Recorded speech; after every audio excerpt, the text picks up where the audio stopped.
पुराणाकटक थाना अंचल में विभिन्न समय ट्रांसफॉर्मर चोरी होता बेले ट्रांसफॉर्मर चोरी गैंगर 4 जन को धरला पुलिस।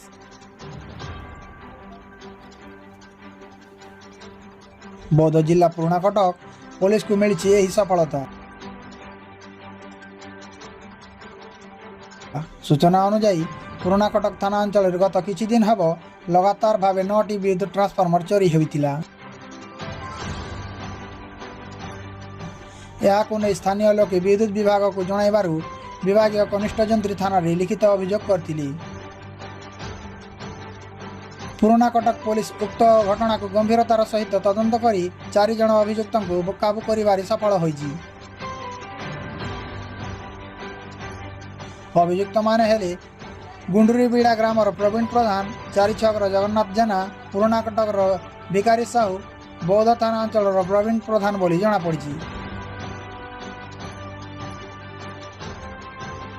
अभियुक्त मान पाखर गोटे बाइक चोरी रे व्यवहृत एक बोलेरो पिकअप और गोटे ट्रांसफॉर्मर जबत करिछि पुलिस।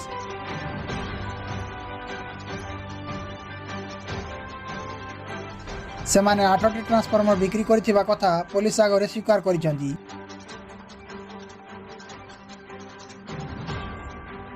एने पुलिस अभियुक्त को गिरफ्त कर कोर्ट चालान करिछि।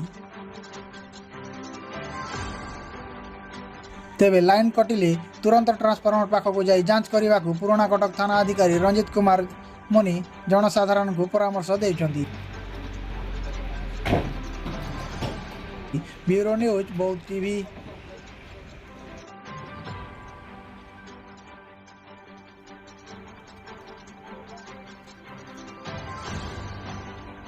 कौन से गाड़ी? अरे से गाड़ी को डाक ओई गाड़ी डाक सेडार दीटा एडार दीटा बस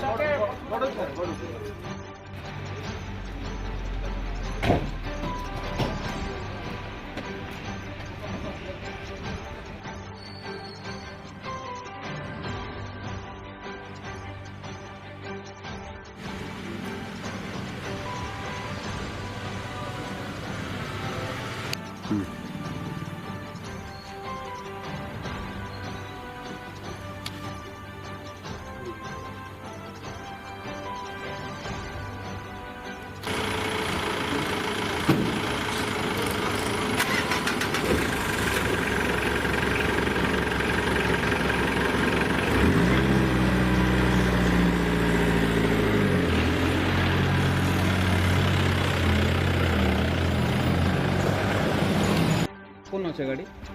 अरे से गाड़ी को डाक ओई गाड़ी डाक सेडार दीटा एडार दीटा बस